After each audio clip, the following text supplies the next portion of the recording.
What's going on, y'all? It's the Kid J Nolan here. Now, we got an unlikely disagreement that's going on right now. Meek Mill actually took to Instagram to call out Kanye West. Now, I try to avoid Kanye news on my channel because it's just too much. Every day there's something that he says, something he wears, something that happens in his life.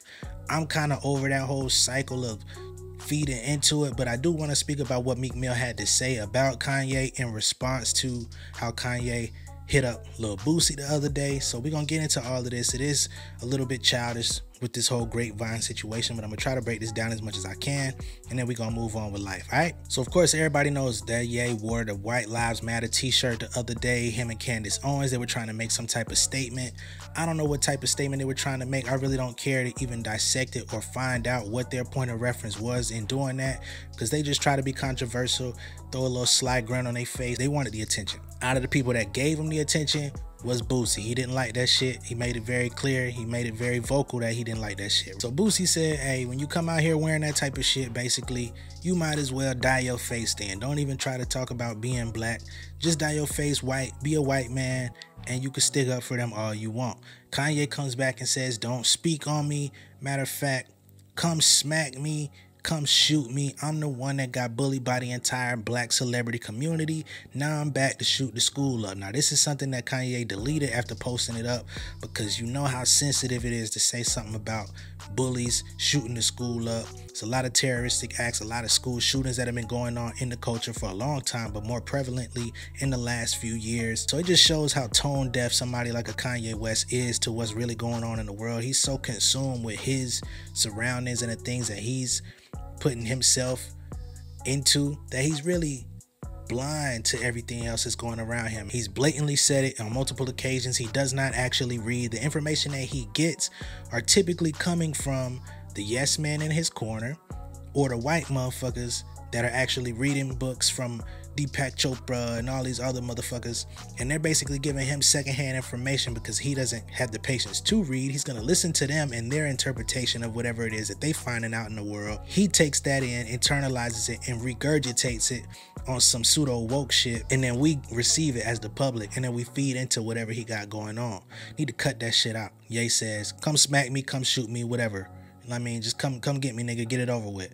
I don't necessarily blame him for saying that, because it's like, all right, y'all so-called street niggas, y'all be talking about it's up. All right, then come find me, come do whatever you want. If you really a street nigga like you say you is, if you that gangster and you don't like what I'm saying, come do some gangster shit then. I'm really not mad at Ye for inviting that type of energy, because to be honest, it's never going to be met with that same amount of aggression. You know what I mean? It's gonna be an internet thing. They're gonna say what they say, they're gonna respond back, and then next week it's gonna be a whole nother topic of discussion. So then we get into Meek Mill, and he says in his story with a picture of Kanye, he says, I used to listen to Ye every night in jail for motivation on God, and came home and watched him shit on my name and brand like nothing. I ain't say nothing, but I knew you was on that nerd trying to shit on street niggas. You just said it to Boosie. It hurts my heart to even know some of y'all this crazy and lame. I don't need no verses from no niggas, cause I've been hot since 13. Justin LeBoy, don't invite me to none of them weird ass parties with bro. I go off person, not fame, for money. Speaking from a nigga that been buying, supporting Ye since we came out. But what you be doing for fame driving you crazy. Look how hard you came at me. Niggas know I'm vocal. It's like you hate your own people. You ain't even post Vori album after all that work he did for you, and he look up to you. You made sure you said Jack Harlow was the hottest in Kentucky, overlooking EST and Vori. Now, when I first seen this, I didn't really understand where Meek Mill was coming from in terms of saying how Kanye shitted on him and his brand, you know what I mean? But back in 2019, Kanye did have this clip that was going around where he was like, niggas love to talk about taking another nigga's girl, riding around in foreign whips, rapping about killing niggas, but then coming out and talking about you're in support of prison reform.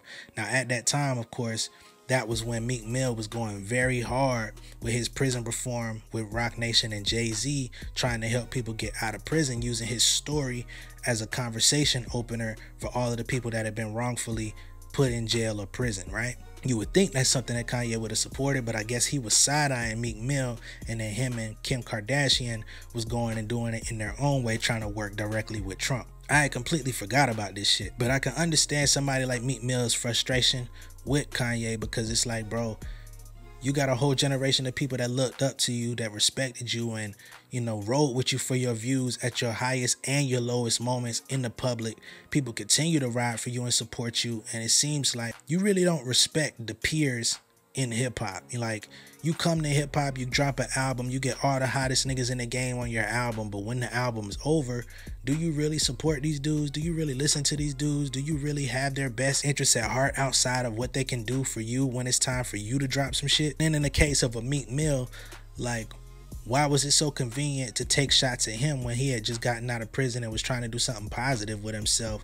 Why take aim at him when there's so many people that are out here doing the other shit with reckless abandon, have no direction, no type of anything going on? You ain't gonna take shots at them, but you go at and make a thinly veiled comment at somebody else that's on the, supposedly on the same mission that you on. But that's the story, the ongoing story with Kanye West at this point, which is why I try my best to avoid anything he has going on. When I see people talking about him in the group chat, I leave it alone. When I see Twitter buzzing about him, I leave it alone. When I see the YouTube gang going crazy about him, I typically try to leave it alone, because I don't feel like there's anything of value that I could really add to the conversation that somebody hasn't already said. Just throwing ideas into the void that nobody really gives a fuck about, you know what I mean? So at some point, it's like, you can't win for losing. You might as well leave it alone. He's gonna be who he is. He's gonna come back and say something else next week, next day, next month.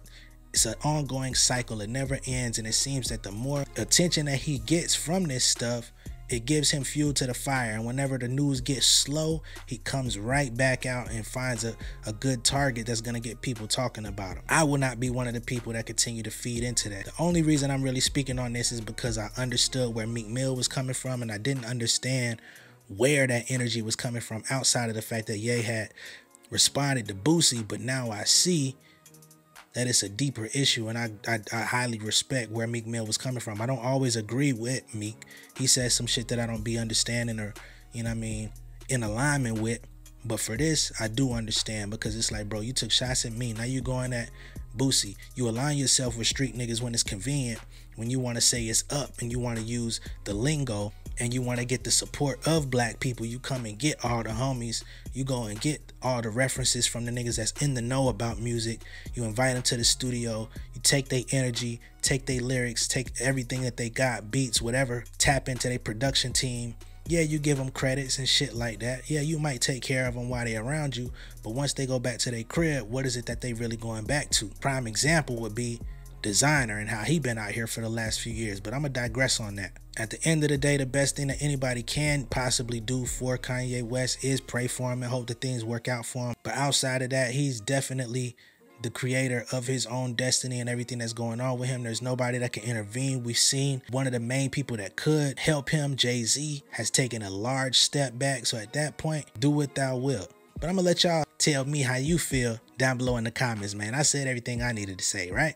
Make sure that y'all like and share this video. Drop a comment down below. And if you haven't already, subscribe to the channel. If this is your first time watching any of my content, subscribe to the channel. Hit the post notification bell to get all updates. And I will see you guys on the next one, all right? Much love and respect, y'all. Peace.